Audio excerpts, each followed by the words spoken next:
Yeah, sorry. I thought I felt something like fall on my head and I got a little freaked out. But it was fine, I think. It's the director spooking. Yeah, exactly. The director is haunting me. Yep, yep. Hello there. I don't know Hello. why I said I don't know why I said hello there so weird, but Hello, hello, hello. no. I don't have a glass to clink and I had, but I can try again, but it doesn't make. Well, no. yeah. Yeah, I think it's a little I think we have to give that one up if we're being honest. I will find an instrument next time. Beautiful. I've got a guitar. I could do a little like mariachi like strum sort of thing to start us La off. cucaracha. Oh man, I wish I knew how to play la cucaracha. So, what did we watch, Anna, this week? You uh, suggested it. yeah, because it looked cool on Netflix, Uh-huh. and I was like, great, a new horror movie that has actually like decent actors in it. Yeah. So I was like, what can go wrong? It's gonna be Mhm. fine. It's gonna be spooky. It's gonna be in the country. It's gonna be, I don't know, weird ghost thingies. Haunted house. Yeah, It's yeah. got everything. Yeah, I thought there would be like crazy hillbillies living under the house, or I don't Mhm. know, like Amityville Horror slash Hills Have Eyes slash, I don't know, The Witch or whatever. But it wasn't. It was just a. Well, what was it, first of all? What it was a sad horror version of Talented Mr. Ripley, but worse. Anna, I'm trying to get you to say the name. I know. Thing. So what we watched was things heard and seen. Okay.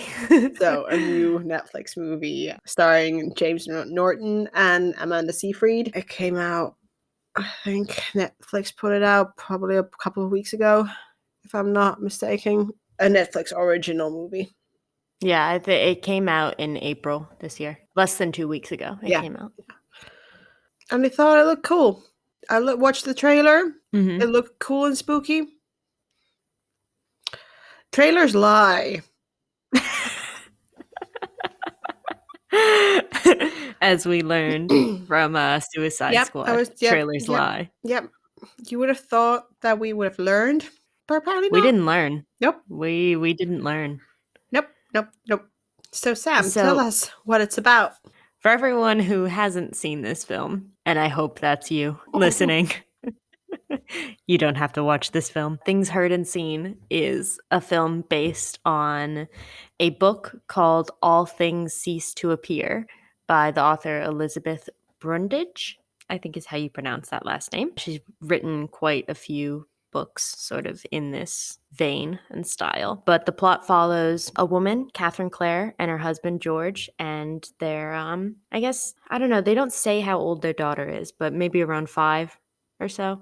Yeah, probably. It follows his family as George lands a teaching job in upstate New York. So they move from the city where Catherine has her job and her life and all of her friends, and they have a great apartment in the city. And they move all the way to upstate New York to a small liberal arts college so George can teach. And they buy this massive old farmhouse, and George frames it as like, oh, it'll be a fixer-upper, kind of a nice project, it'll be beautiful and all of these things, and we'll learn to love it here, despite the fact that Catherine was sort of opposed to the move and didn't really want to leave the city and all of her friends, but did so anyway because she felt like it was the right thing to do for her family. And so, starting from that premise, things in the house begin to get a little bit weird for Catherine, and she starts to see, experience things in the house moving around, and she finds a creepy old ring, and she has these weird sort of visions. The film is at least starting out as a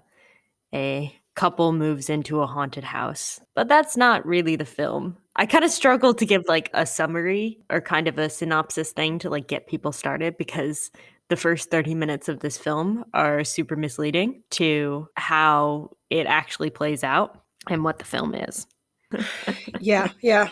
The trailer supports the idea of it being like a traditional city family moving into the countryside, buying a old house that turns out to be haunted and then turns the family crazy. Basically, that is the premises that Yeah. the trailer and the first half an hour or even 40 minutes kind of suggests. Yeah. But then it just It devolves. it devolves and it I don't know. It just I think it tries to be artsy but Oh, fails. it Like it definitely tries to be artsy. you get a very pretentious feeling. Mhm. Like, ooh, do you know this artist? And ooh, do you know this weird Swedish philosopher that thought a Mhm. different way about dying and the afterworld? And it just piles on. Definitely. I think our plan for this podcast is, dear listener, we're just going to take you through this film chronologically with how it begins, scenes in between, following all the way to the end, and picking out key points that, Annoy us. yes, Just to be that is accurate. I was gonna say to talk about, but yeah, no, the things that made us angry, things that don't make sense, plot points that were completely just what the fuck is happening here.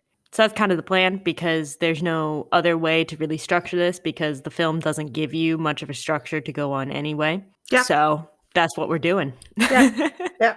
Also, just to point out, I had a huge issue with the whole how the film looks in a way of the costume design and set design because the whole feel of the movie was already it had this kind of like weird retro vibe. Like you can't really Yeah. pinpoint into what era or what year they're trying to imitate. I was like maybe 70s. So I looked back and it says 1980, like in the film. It says that that was the flashback year. Okay, 1980. Okay, probably early 80s because there are not really that many people with like big hair. Like it's not late 80s clearly because there's no No. Madonna. Like but it's just it falls into that weird uncanny valley. It tries to feel old fashioned by using old cars and old food boxing. But then else is pretty modern within the Yeah, clothing like it and that kind of bothered me. definitely. And I think that's a good segue into just this first scene, or not even really the first scene, but the intro, beginning credits, whatever you want to call them, like establishing location, character, time, etc., etc. I don't think it does a good job of that at all because like you said the costumes are annoying and despite the fact that the film says what year it is in the beginning we don't get any reminders of the time period besides at the beginning the one text slide of oh it's 1980 despite it being explicitly said to both of us in the beginning we both straight up forgot because there's nothing else in this film that points to it being 1980. You know, like you said, the costumes are just sort of generic, vintagey. Yeah, the costumes are And in a way like if someone would have a no, not even that. If because I was thinking if someone would have a theme party for 70s or 80s, they would not be dressed like this because this is what no. people wear now. And I mean, just looking at how George dresses, George basically dresses how someone dresses now. I mean, maybe he wears slightly more sweaters and his coat jacket is a little bit more loose than you would expect nowadays.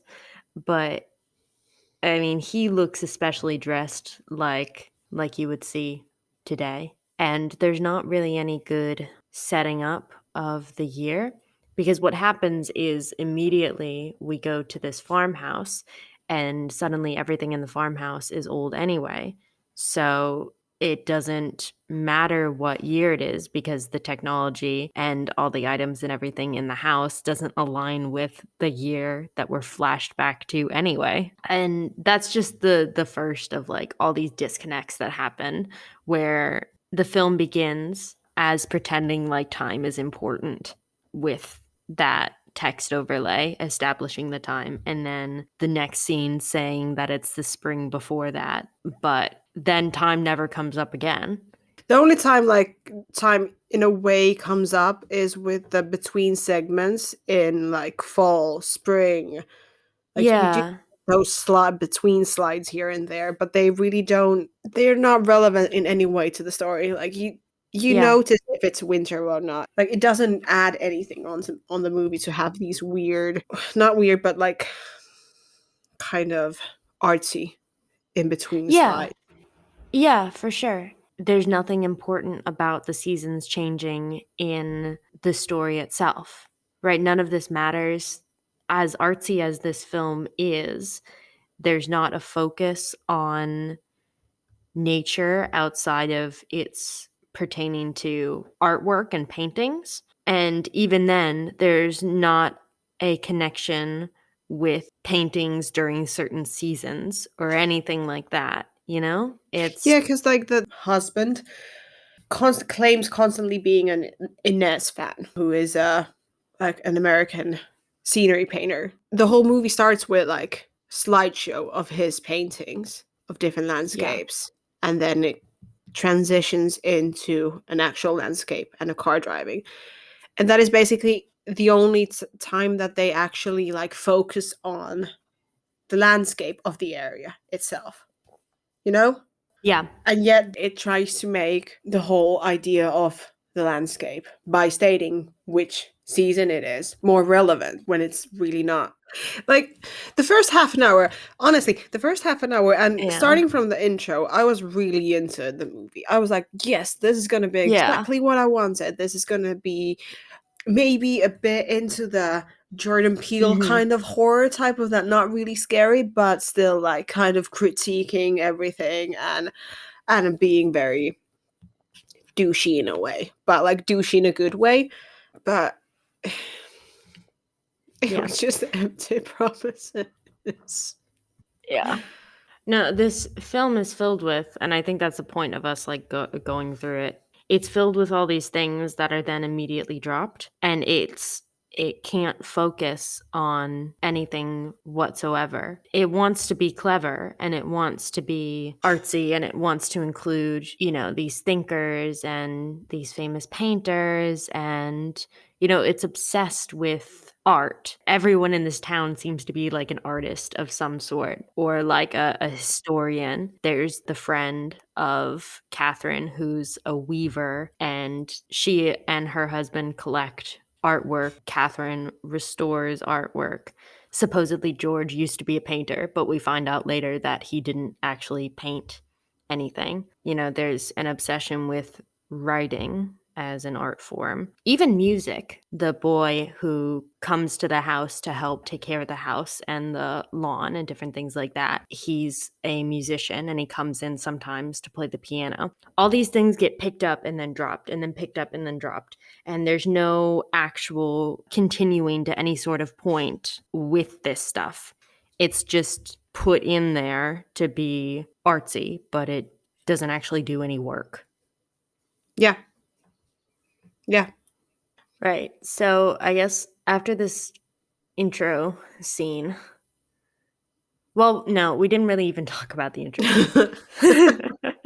we talked about this title slide and how it's setting up these paintings that then get dropped later. But then we get this scene with George, and it establishes the year is 1980, and he drives up to his house, and there's blood dripping from the ceiling, and he goes inside, he grabs his daughter, and then cuts to, yeah, him running over a hill, which, like, okay, but they make it seem like he's running away from the house and, like, shielding his daughter from something.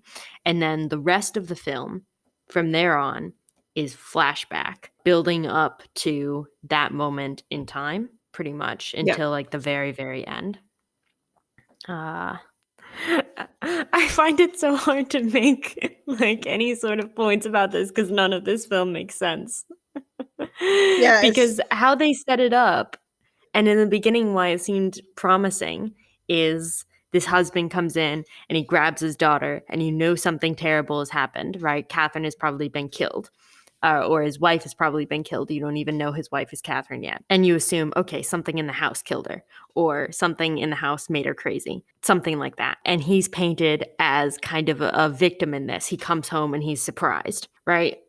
Well, we find out later that he's the one who killed her. So this scene doesn't make any sense at all because there's no one around for George to pretend like he's innocent, and he already knows his wife is dead. So coming home to the house and being surprised to find blood and then running away from the house with your daughter clutched in your arms makes absolutely no sense because they're in the middle of fucking nowhere. Like, no one sees him. It doesn't matter. He has no reason to act this way at all. And it's trying to be clever and make it seem ambiguous as to how Catherine got killed. But the only way it makes it ambiguous is by lying to you.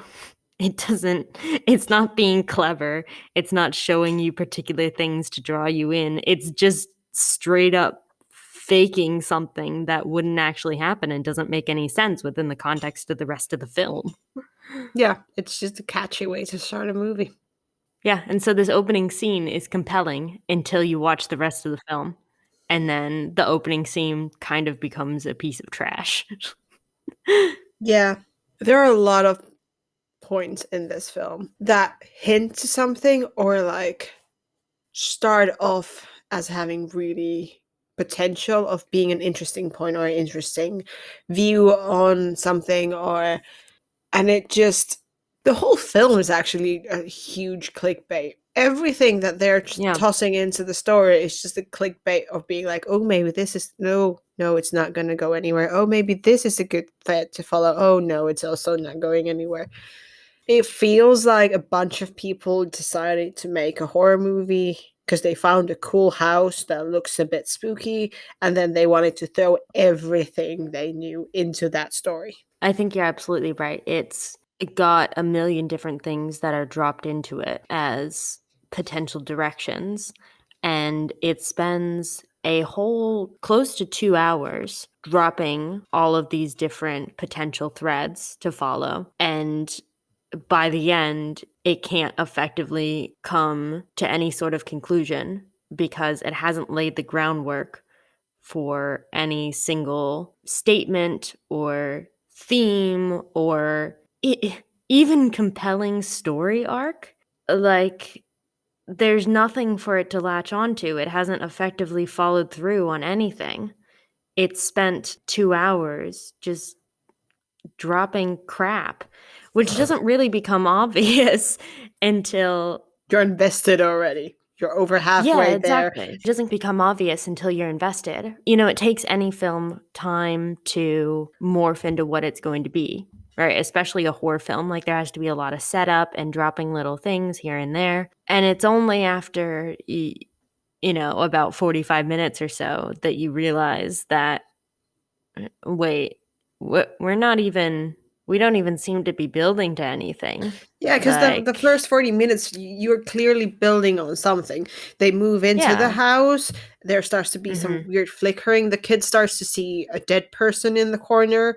Very traditional horror thing. Catherine starts to find like an old family Bible on a shelf that has people's names crossed over and damned written on them. She finds an old ring and starts seeing these kind of shimmers almost. Then reading about this Swedish philosopher and mystic and theologist that spoke about the afterlife and spirits in the 1700s. And really, you get that build towards that there is something in the house and there's something trying to communicate this family that lives now there, and you know that something probably prior has happened because that's something that keeps being hinted. But then it's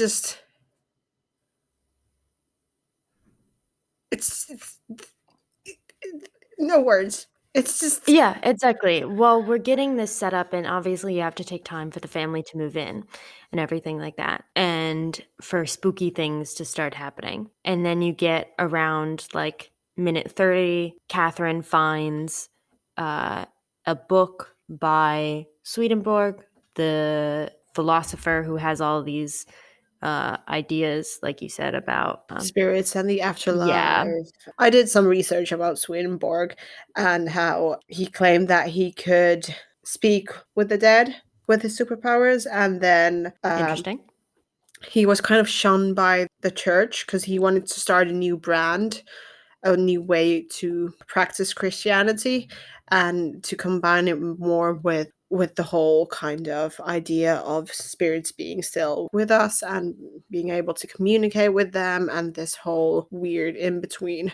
And this is something that the church didn't really appreciate. Fun fact: apparently, his skull is still missing when he died. Swedenborg's. They just lost his skull? Yep, Wow. Okay. and I think he's buried in Sweden, in That Uppsala, would if make I sense. remember correctly. I could be wrong. But also, like, the movie relies heavily on biblical imagery. For sure. Lots of crosses Yeah, and homages to the Virgin Mary yeah. and And it just stays as references. exactly. Because I No aim. thought, yeah, with this building of, so you get these hints dropped of, like you said, the Bible and Swedenborg's theology, and this kind of a small town, people tending to believe in Swedenborg's things. I thought we were setting up for a more psychological version of The Conjuring or something, you know? Yeah. Or like Conjuring and The Exorcist, and it's like Yeah, that so kind of like something like the that. division between heaven and hell, and then possession and evil spirits. And And there's one scene I want to talk about in particular with this character, Willis. I started to realize I think they don't know what they're doing. They introduced this character, Willis, earlier on in the film as someone that George meets at the library when he's hanging out with his daughter. So Willis is played by Natalie Dyer, and Natalie Dyer was, well, she's most well known for Stranger Things. And she has this run in with George at the library where George obviously starts hitting on her because she's this young, sort of scholarly girl. And you can tell he's used to getting attention from girls. So he starts hitting on this girl who's obviously much, much younger than him while his daughter is still in the library.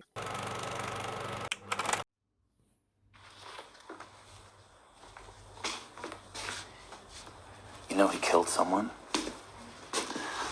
over a game of tennis. Who? Carpaccio. Oh, well, I'm not surprised. People get away with all kinds of horrible things.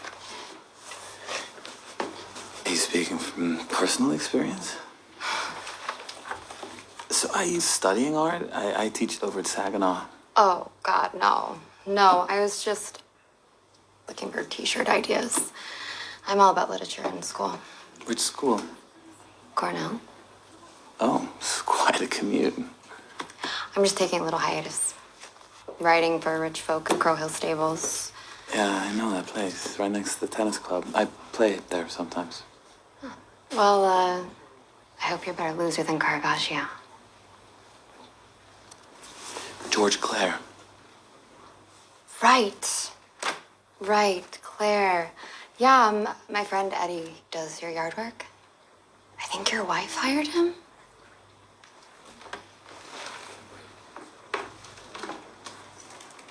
Is that your little girl? Yeah, it's Franny. Hi there, Franny. How's that book? What does this say? Let's see. Okay, says he should not be here.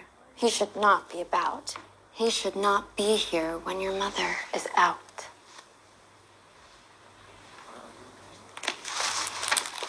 It's really nice to meet you, Franny. Willis basically very creatively tells him off and says he shouldn't be doing this, makes it clear that she knows who he is and she knows his wife through a mutual acquaintance, which is the Vale boy who works on the farm who used to live in the house. In this interaction, Willis tells him where she, I don't know if she volunteers there or works there, but it's like at these stables that aren't that far from his house. And so while he's on a run, he goes by the stables and she's there, and they end up having sex together in a very weird way. And it all seems to just be there to establish that George is not a very nice guy because he drags his wife and family upstate for his own job, and then he cheats on his wife. But then we get another scene with Willis and George again, where clearly they've just had sex again. So we establish that George is continuously cheating on his wife with this much younger girl. And Willis goes into this very weird speech about how she blames herself and she's not going to have sex with George anymore, and how it was a bad idea to begin with, and how she can't believe that she keeps falling for guys like George because they're all assholes. And the whole gist of it is men get whatever they want because men have the power, and then she fucks off. And that's the end of their tryst together.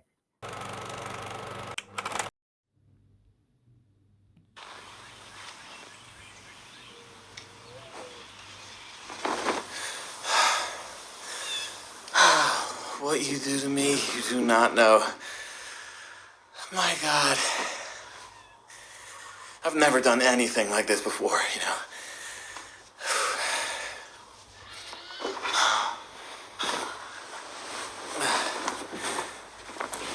Hey, what's wrong? What? I'm just talking. Sharing. What the fuck is wrong with me? Why do I keep doing this? Hey, Willis, I'm being serious. It'd be nice to know you a bit better. Some ordinary, regular things. It's not what this is about. Ow, what the hell? What, you think because I fuck you, I'm fooled by you? God, I've been around guys like you my whole life. What the hell are you talking about? My dad made a fortune defending all of them thieves, con men, and psychopaths, and they all got up. Because that's the way the world works for men. Okay, look, I see that you have some pretty awful ideas about men. No, I have awful ideas about everything.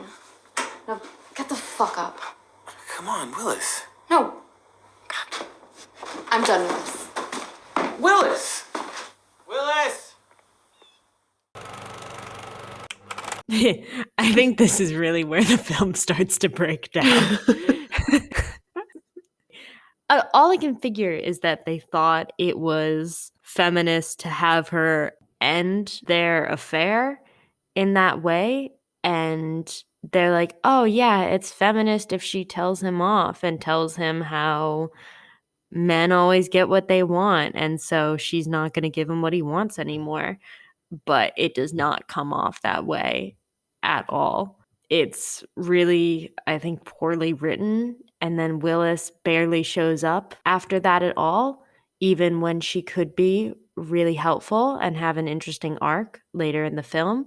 They just sort of drop her, and by the end, she becomes kind of a crying mess because she realizes that she had an affair with a guy who was probably a murderer. That's the end of Willis. And so I thought at that point, okay, maybe they're turning this into like a sort of female empowerment twist on a horror story, but it's just so poorly executed that if that's what they were trying to do, they utterly failed. I don't know. That's where Yeah, it started to break down for me. I don't know if that's where it started to break down for you, or if there was another moment in the film where you were like, wait, what the fuck? Because that was my wait, what the fuck moment. That's where I kind of realized I don't think there's a plan here. I think my moment was more, I don't know, like several points. The fact when they were at the museum, when George, the husband, was having a school trip at the museum, and then he runs into his old teacher from his university when he was doing his PhD, and then how the professor is already very aggressive with George, and then you start to realize that, okay, he didn't leave with good terms. Okay, he forged a reference letter.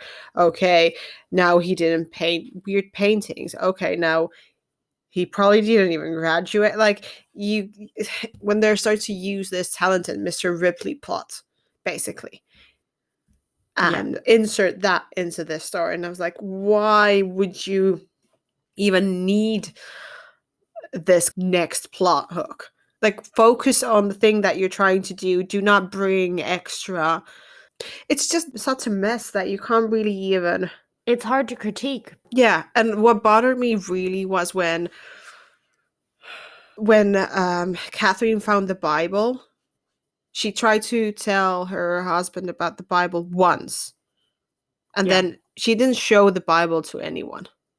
No.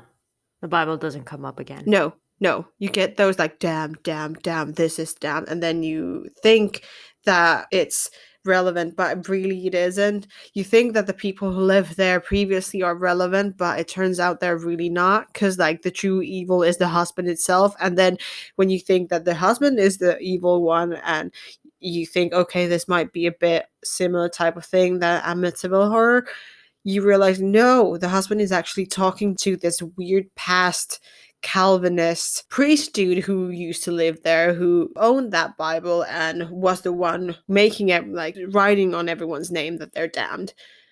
And it's just like,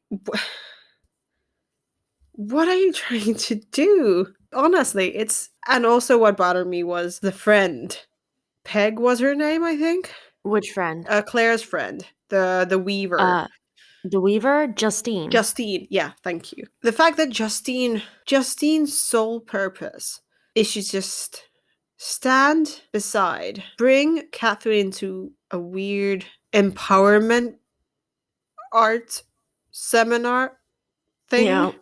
I don't know even what that was trying to be. I think that was in the failed feminist Yep. arc. Yeah, and then just watch on the sidelines as everything unfolds, and then be the kind of final girl in a Yeah. weird way. She is painted as the best friend, and then somehow ends up as the main character Yeah. within the And here's the last 3 thing. minutes. She also Justine isn't there for very long, even. Justine doesn't meet Catherine until 45 minutes into this film, which is a weird thing to realize that I just realized now. And then it's not that long after it that Justine is put into a coma from a car accident that George purposely caused to get her to shut up because she was being too suspicious. And so Justine is in this film for less than an hour, if you actually look at it. Yeah. She gets run off the road about an hour and a half into the film, and she's introduced 45 minutes into the film. So she's only in this film for 45 minutes, and then she shows up in the last 5 minutes to be the thing that fixes it all because she got run off the road by George, so she can prove that George is the evil one and he's the one who killed his wife, etc., etc. Before the film gets its super artsy end, it gets an end with Justine, but she's already woken up and she's in the hospital and she's doing her weaving. And then the police officer comes in and is like, "Are you ready to talk?" And she's like, "Yes." So she's going to spill the beans and George is going to get put in prison. So instead of what George does is he gets on his boat that he inherited from his dead cousin, whose identity he sort of half stole, which is part of how we establish the fact that George has been evil from the outset and was not turned evil. Yeah, because it also hints that he might have actually killed his cousin. Yeah, but they say explicitly, pretty much, that he in part stole his cousin's identity and that George was never a painter in the first place, but that he took his cousin's paintings after his cousin died and passed them off as his own, which we find out at a very weird dinner with some of George's family, where they say how the cousin's paintings disappeared. And I find it weird how this family never figures out that George has them literally hanging up in his office. This man is not hiding them. Like he's a narcissist, but he's a bad one, you know? Like he's kind of a stupid psychopath, which doesn't make any sense at all. Or is he like really smart, just putting everything out there and people don't see it because it's too close? no, I think he's pretty dumb. Yeah. And that's, again, the storyline that would be involved in this being a religiously themed haunted house style horror film. The discussion of how good and evil works in this film as pertaining to the afterlife is this idea that whatever spirits may be in the home only commune with basically like people. So good spirits will commune and talk with good-hearted people. Evil spirits will only commune with other evil people. And it's this logic that they only talk to their own people because, at least how I understood it, those are the people who will do their bidding, right? So a good person won't do an evil spirit's bidding, but an evil person will do an evil spirit's bidding. So, throughout the film, we know that Catherine has been interacting with the female spirits that are in this house. And at first we think they're evil, but we realize they're not evil at all. But then midway through the film, there's this random seance, and which also doesn't make any sense and doesn't come up again at all, except for the fact that when they try and talk to the good spirit, they're able to talk to her, but then something bad is pulling her back. So then we establish that there's a bad spirit in the house too, and we think it's probably the husband who killed the wife in the first place. Which the clown seemed also ready to know, because they said that the wife died in mysterious circumstances. Yeah, So like it's this seance provided no actual information yeah. except to be creepy, but it wasn't very creepy, if we're being honest. And then it gets dropped. Then it's alluded to later that after George does a bunch of evil things and starts killing people, he starts talking to like himself. And so that alludes to the fact that it sounds like he's probably talking to the evil spirit that's in the house, which is the murderer's husband that killed himself and his family in the house. Like I don't know where to go with any of this, because again, like it's not like there aren't interesting ideas in this. Like I like the idea that the spirits will communicate with people who have the same agenda as them. That's interesting. And it would also be interesting to like be in a house and have a completely different haunting experience than someone else. Like Custom seriously, haunting. yeah, exactly. Like it's an interesting take, because instead of someone being portrayed as, oh, they're the crazy one and only they see it. No. It's just people are seeing two different ghosts and I love it. I think that's really good. But it just, again, it doesn't go anywhere, because in this logic, it doesn't make any sort of statement about George himself, because while we've established that George had to be evil from the beginning because that's how he was able to talk to the evil ghost in the first place, so would George have become a murderer even in spite of the fact that he was talking to the ghost? Like, does it matter that he was talking to the ghost at all? Yeah, because he was already Uh, killing people before they moved to the house. if he killed his cousin, which again, they don't come down on a hard line if he killed his cousin or not, so we don't know. So, just because he's an asshole, does that make him evil? I don't know. I don't think the film can figure out what makes you evil either, because they paint it in a really bad light when George has this affair, right? But Catherine has an affair too. She has an affair with the much younger, he must be older than a teenager, but he looks like a teenager. The boy from the Yeah, previous family who is working at the house. one of the Veil bros. Yeah, she has an affair with him, but she's still the good doer. So is it just that she's not an asshole and she had an affair second? You know what I mean? Like, this film doesn't have any logic of what makes a person evil at all. And can I point out, they're trying to make a connection with the house, that all these previous tenants that died in the house are there trying to help the next tenant not to die in the house. And yet, while Justine is in her coma in the hospital, the ghost or the spirit of Catherine goes into the hospital and wakes her up. So, why isn't she tied to the house? I don't know. Why is Justine now suddenly? Reasons.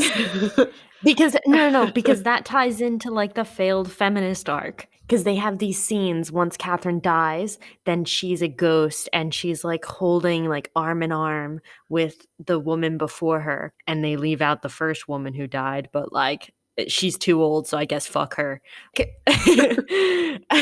Seriously, Yeah. like if it's this No, whole feminist sisterhood thing, it's like, let's we got just your leave back. out the first No, woman. basically, it's just like, I was here to help you, but I guess you didn't listen, so now I'm going to guide you to the afterlife. Is that what they're trying to Yeah, say? Yeah, now that Catherine is dead, is she gonna be the weird girl in the light waiting for Justine to die? I guess so, or waiting for the next tenants. But that's the thing is you would expect if this is the story, if you look at the timeline that they've established with all of the different tenants of the house and a bunch of them dying, and it's always in this fucked up marital dynamic where there's like sort of an evil husband and then a wife who's just going through the motions and kind of devoid of life, and then she gets killed. Oops.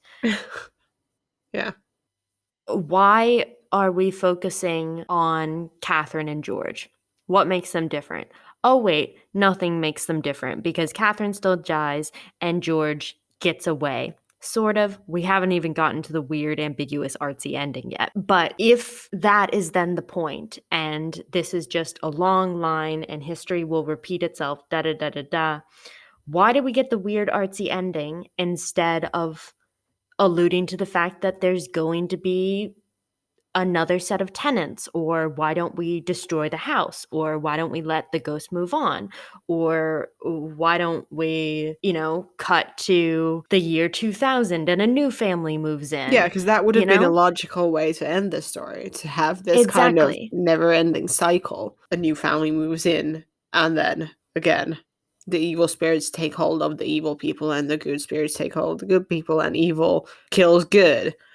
And Yeah. then, again, a new family moves in. It's like this cycle. Instead of getting the endless cycle or getting the breaking of the cycle, we get neither and we just get a, huh?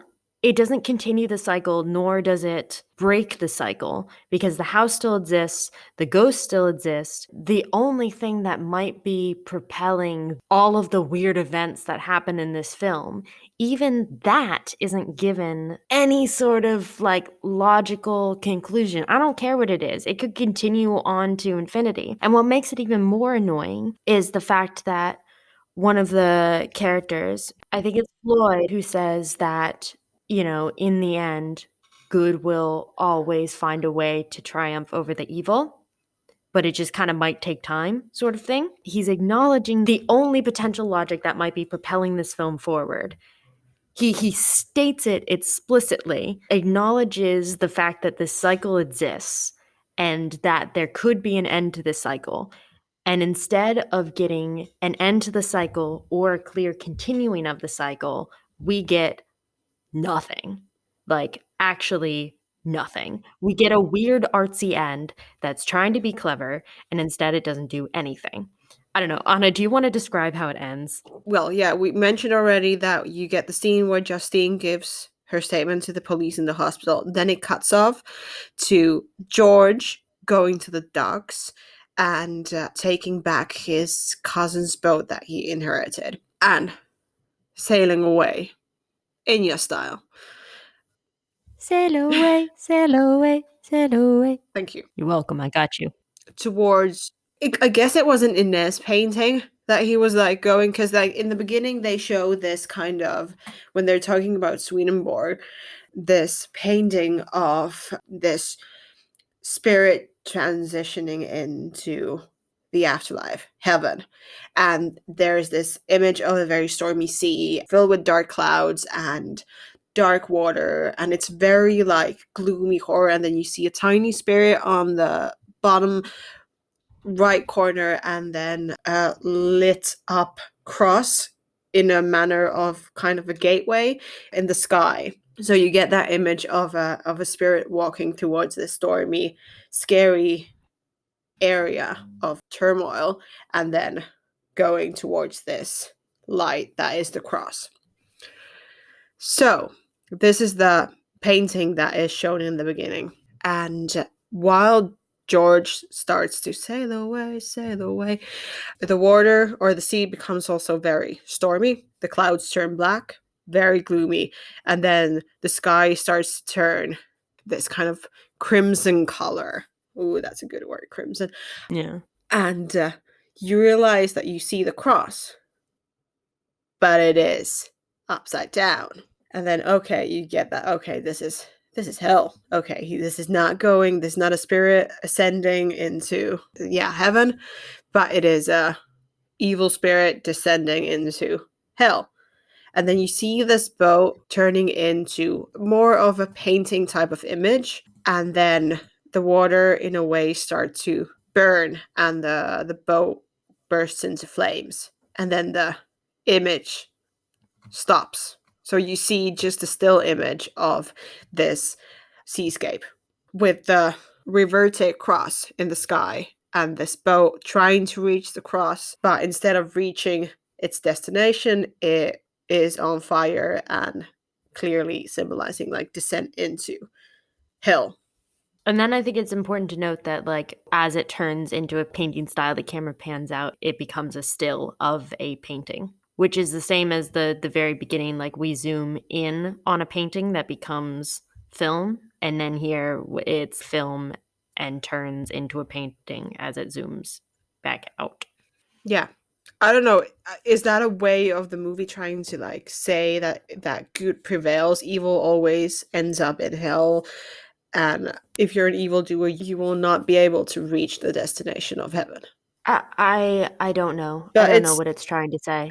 And that's what I mean by, like, it's such a hyper artsy end, but it doesn't seem to be saying much. They're like, "Oh, we'll reference these Innes paintings." There's also, I found out, I saw someone else talk about this. I didn't see this myself because I did not pay close enough attention, and I wouldn't be able to put two and two together like that. But in the scene where George is in the museum and the girls ask him a question about a painting, that painting is called Manhood, and it's by a painter called Thomas Cole. And George says to them, "Look at the painting. The man, as he's on the boat, he's taken his hands off the tiller," which means like he's taken his hands off the thing that controls the boat, and he's just letting whatever happens happens. And the painting is called The Voyage of Life, Manhood.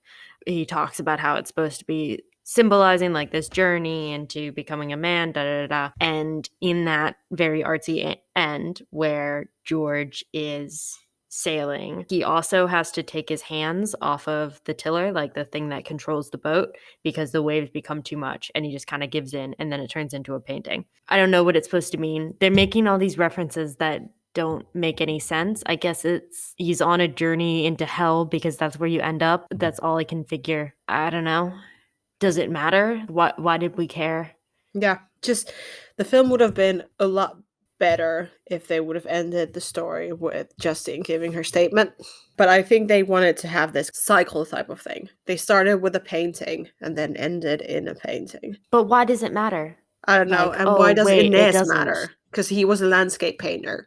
I think it matters in as much as Innes was related to Yeah. Swedenborg. Again, it just seems to be trying to be clever, but you can't be clever unless you have a point to make. It's just this jumbled up mess of people throwing references into a film, and it just doesn't make sense. We'll have these two painters that we'll reference in the end, and we'll have paintings going into film, but we'll only do that at the beginning and the end. Then there's Swedenborg, and he's connected to the painters, but how else does painting relate to the film? Okay, well, she restores paintings, so Also, she I, clearly restores, like, because she was restoring a huge mural in a church. So already she's like restoring holy work. and there's also something there that's kind of dropped as well. And I did reading about the book, and apparently in the book, it plays up more her Catholicism.